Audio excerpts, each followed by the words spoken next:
বিভিন্ন রাজনৈতিক দল ছেড়ে কামতাপুর পিপলস পার্টিতে যোগদান 35টি পরিবারের। ওরা কিনা যোগদান করালেন আর কোন কোন দল থেকে যোগদান করলেন? এটা হচ্ছে ময়নাগুড়ি ব্লকের বিডিও অফিসের উল্টা দিকটা, মধ্য খাগড়াবাড়ি। এই মধ্য খাগড়াবাড়ি এই যে চত্বরটায় টোটাল মানুষই আমার দলভুক্ত হচ্ছে। হ্যাঁ, আর এমরা আগত অন্য বিভিন্ন পার্টির ছিল। হ্যাঁ, সেই বিভিন্ন পার্টির থেকে আজই আমার কামতাপুর পিপলস পার্টি যোগদান। এই যে যোগদান করেছেন, আগামী দিনত কি চিন্তা ভাবনা আছে? এই যে কর্মীগুলা নিয়ে কি আন্দোলনত নামিবেন তোমরা? হ্যাঁ, ডেফিনেটলি। হ্যাঁ, একটা সংগঠন আস্তে আস্তে বড় হবে, আন্দোলন বড় হবে, এরপরে আমরা বিশাল আন্দোলনের একটা ভাবনা নিছি। হ্যাঁ, আগামী দিনত আমরা নয়া আন্দোলনের ডাক দিব। দীর্ঘদিন থেকে আন্দোলন করছেন, রেল ডুকো থেকে শুরু করে রাস্তা অবরোধ, তারপরেও তোমার যে দাবিটা পূরণ হচ্ছে না, কি ভাবেছেন আর কতদিন সময় লাগবে? না, দেখো, আমরা সঠিকভাবে আমরা আন্দোলনটা মানে ইন্টেন্সিফাইড একটা করার যে প্রক্রিয়া, সেই প্রক্রিয়াটা করতে পারি নাই। আরও বড় আন্দোলন দরকার, যেটুকু করেছি তার চেয়ে আরও অনেক বড় আন্দোলন দরকার।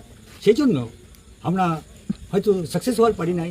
আগামী দিনে আমরা সাকসেস হব এবং আমার কনফিডেন্স আছে যে সমস্ত উত্তরবঙ্গে যদি নতুনভাবে এইভাবে আন্দোলন বাড়িতেই থাকে, তাহলে একদিন কামতাপুর রাজ্য খুব বেশি দূরে যাবে। বিভিন্ন জেলাত এই যোগদান কর্মসূচি করেছেন, তাহলে কি ভাবেছেন ভালো দিন কি আইসা শুরু হয়েছে? নিশ্চয়ই।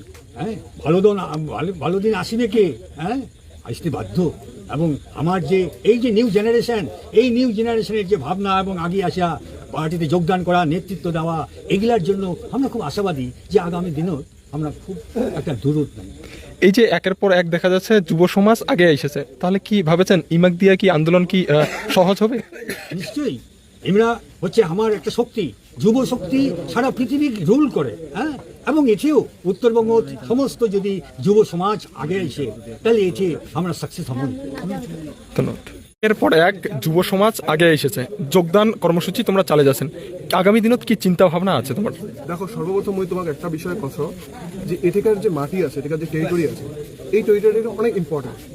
এই টেরিটরিটা এত বেশি ইম্পর্টেন্ট যে এই টেরিটরি থেকে শোনা হয়, এই টেরিটরি প্রচুর পরিমাণে এগ্রিকালচার ল্যান্ড আছে, এই টেরিটরি প্রচণ্ড পরিমাণে ট্যুরিজম স্পট আছে, এই টেরিটরি প্রচণ্ড পরিমাণে ন্যাচারাল রিসোর্সেস আছে। এবং এত ন্যাচারাল রিসোর্সেস থাকা সত্ত্বেও আমার এখানকার লোকজন কিন্তু এরা বন্ধু সব দিক দিয়ে বঞ্চিত। আমারতে ভালো শিক্ষা নাই, আমারতে ভালো স্বাস্থ্যের কোনো ব্যবস্থা নাই, আমারতে কোনো রকম আমার কোনো কিছুই নাই। আজই সেই জায়গাটার থেকে আমরা পলিটিক্যালিভাবে, ইকোনমিক্যালিভাবে এবং সোশ্যালভাবে একটা খুবই বাজে জায়গাতে আছি।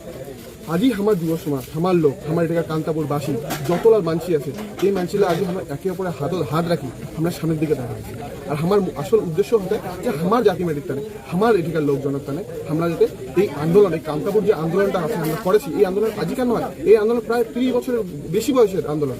আর এই আন্দোলন আমার শুধুমাত্র ভাষা নয়, এই আন্দোলন আমার আত্মমর্যাদার আন্দোলন, এই আন্দোলন আমার অস্তিত্বের আন্দোলন। যেটা অস্তিত্ব নেবে সেটা আমরা বাঁচিব।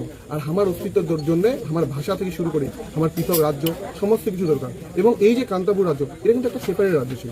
এই রাজ্য কিন্তু ভারতের সাথে, ভারত স্বাধীনতা হওয়ার অনেক পরে এই রাজ্য, আমার মানে কান্তাপুর রাজ্য কিন্তু ভারতের সাথে যুক্ত হয়। আজই আমার লোকজন সমস্ত দিক থেকে বঞ্চিত, আমার লোকজনের টানে, আমার লোকজনের উন্নতির টানে। আর আমার পরবর্তী জেনারেশন, আপনার জেনারেশন উই আর ডিস্ট্রয়েড, তো আমার পরবর্তী জেনারেশনের টানে আমার এই আন্দোলন আমরা আরও আগুন দেখাবো এবং অবশ্যই আমরা সফলতা হব। আমার নাম মুসলিম আলম। আজকে কতটি পরিবার এই কেপিপিতে যোগদান করলেন? মোটামুটি 40টি পরিবার। আচ্ছা, মানে আগে কোন দল করতেন আপনারা? আমি আগে কোনো দল করতাম না, তবে এই কেপিপি ইউনাইটেড দলের সাথে আমার জোড়ার খুব ইচ্ছা ছিল, তাই অনেকদিন আগে আমি জড়িত হইলাম।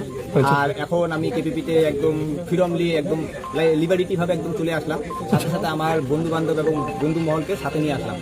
আচ্ছা, মানে আগে তারা কি তৃণমূল বিজেপি করতো যারা আসলো? একজন করতো, বেশিরভাগই করতো না। আচ্ছা, তারা করতো, তবে সেরকম এমন একটা তাদের জনপ্রিয়তাও ছিল না। আচ্ছা, মানে আজকে এই যে কেপিপিতে যোগদান করলেন, আগামী দিনে কি দলের সঙ্গে আগামী আন্দোলনে যাবেন? অবশ্যই যাব। এটা আমাদের নিজস্ব ভাষা, স্বাধীনতা, আমাদের রাজ্য, আমাদের অস্তিত্ব, আমাদের নৈতিকতার উপর নির্ভর করে। আচ্ছা, আপনার নাম?